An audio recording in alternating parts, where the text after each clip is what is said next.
What's up, it's Cinema Shogun here, and man, oh man, yesterday was a hectic news day. I think I broke my record for the most videos I've made in one day. If you haven't already, go subscribe to my other channel, Fat and Opinionated.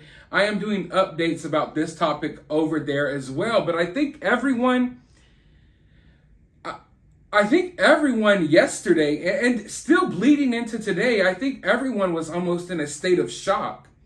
You have the internet sleuths and the true crimers who are all shocked that the people who they were accusing of murder are innocent. Go figure. I mean, that wasn't a surprise to me, but everyone seems to be surprised that, oh my God, after a month of looking into this case and pointing the finger in every direction, it turns out the suspect was someone no one even knew. I could have told you all that. 9 times out of 10, the people who these true crimers accuse of these crimes are not guilty. In fact, they have nothing to do with it at all. So people are shocked about that. But also what I'm seeing people who knew Bryan Kohberger speak out. And they all seem to be kind of shocked as well. In fact, one of Bryan Kohberger's old classmates, and when I say old classmates, I don't mean from back in high school.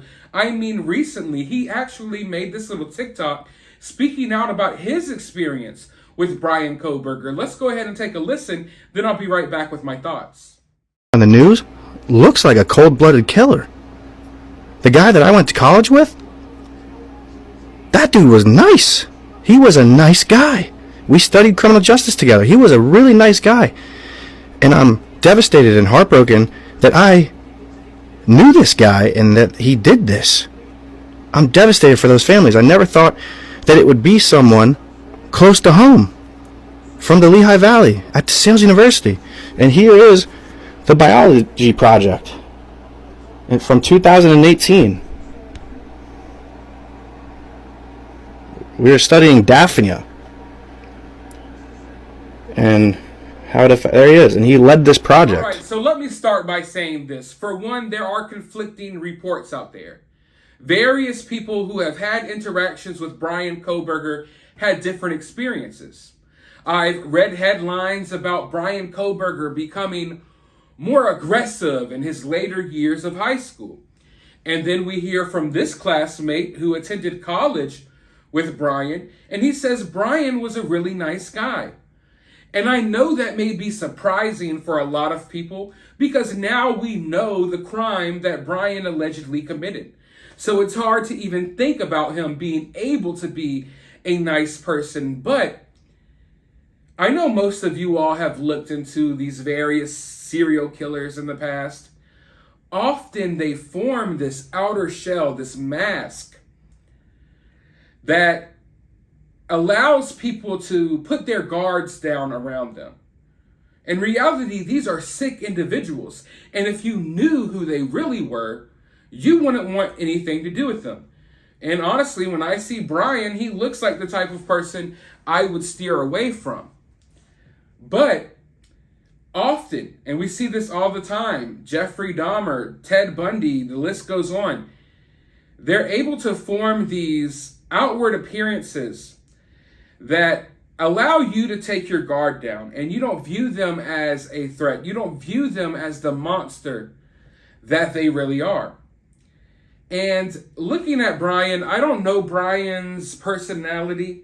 I don't know Bryan personally, obviously, but he doesn't look like the most outgoing, charismatic type of guy. He looks like more of a sheltered individual who I would say I don't know how to put it, but more of an inwards individual as opposed to an outwards individual. Meaning I think he probably spends more time with himself than he does, doing outgoing activities and things of that nature. So Bryan obviously had an interest in criminology and how criminal minds work. And that's one detail that I think everyone is going to be going over for days, weeks, maybe even months to come, maybe even years from now. People will still be talking about this case and how Bryan was going to school, studying, how the criminal minds work. And, looking at the crime he committed, you can't help but tie the two in together. I've seen people trying to separate the two, but why? The dude was in college studying criminal justice and criminology. He's running these surveys, and I understand that the survey may have been for a class project, but you have to understand, in Bryan's mind, I think it was way more than a class project. And that's an opinion, and I guess you can call it speculation, but it's kind of right there in front of you. So I see people who are adamant about separating the two. No, the surveys and this, it has nothing to do with the murders, blah, blah, blah. That's like saying, oh, yeah, he's a fisherman, but that has nothing to do with the fish he caught. Yeah, he was out there on a boat fishing, but that has nothing to do with the tuna that he caught on the fishing reel. No, if you're studying criminology, you literally, allegedly killed these 4 young individuals and then went right back to class and finished out the semester learning about the criminal mind as you post these little freaking surveys all over social media trying to figure out what's the best way to get away with this. So it doesn't shock me that he was able to convince people that he was this nice person. I do not believe that this was just one of those situations where someone just snaps and decides to do something this crazy and egregious. I can't help but feel like this was a thought that was going through this man's mind for a while. I see it all the time. Creepos who have certain obsessions, they place themselves in certain work environments or school environments for a reason. Like people who have a thing for kids, these predators, often they're teachers. You know what I mean? Often they put themselves in a position where they're working with future victims, if you will. And in this situation, I felt like he was trying to learn how to best get away with something that he wanted to do. Now, also, I think there's a possibility that maybe this dude has some type of OCD, right? So maybe he became hyper-focused and super obsessed with his own studies to the point that doing the worksheets and reading the books and taking the tests, doing the surveys, that was not enough for him anymore. Maybe he wanted to take it one step further. Maybe he wanted to experience what it was like trying to get away with the crime himself. Maybe he wanted to experience what it was like taking a human life. I do believe that sometimes people can get into unhealthy obsessions that eventually lead to them doing something crazy. And that's a conversation that I've been wanting to have about the true crime community. How long before one of these true crimers or internet sleuths turn into a criminal themselves trying to get away with the very crimes that they talk about and cover on social media? I feel like it's only a matter of time.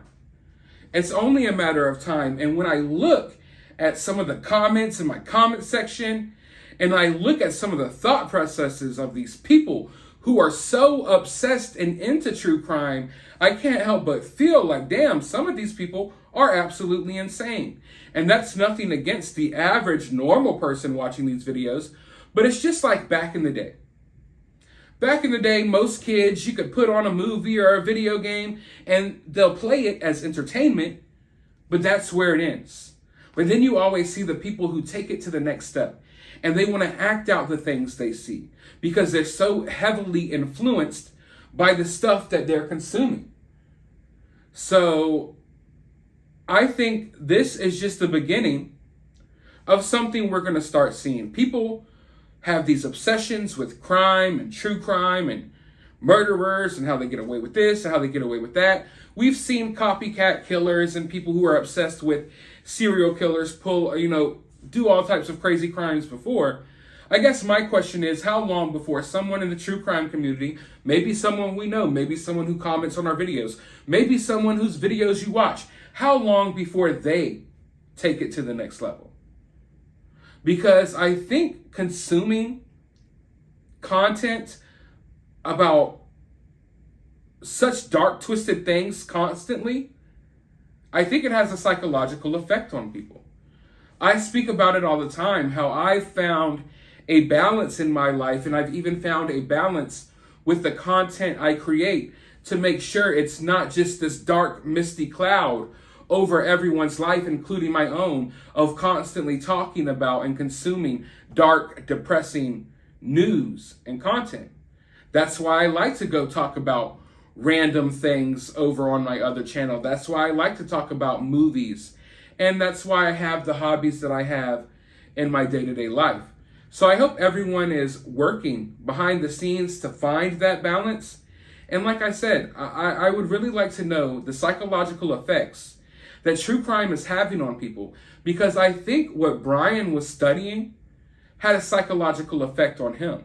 Now, like I said before, I think maybe Bryan always had these urges, and maybe that's why he got into the field that he got into. But maybe he was a normal guy that got into this field and then became obsessed. You know, people with these OCDs and stuff, you just never know. And I'm not a psychologist, and I don't want to, place any labels on anyone or anything like that. But I think those are possibilities worth exploring, and I think it's an interesting conversation to have. But let me know your thoughts down in the comments below. While you're down there, hit that thumbs up, hit that subscribe, ring that notification bell. Be sure to follow me over on Swagit. I've actually uploaded some new videos over there as well. And go subscribe to my other channel, because I have some more updates coming over there later today. But as always, I will talk to you all in the next video.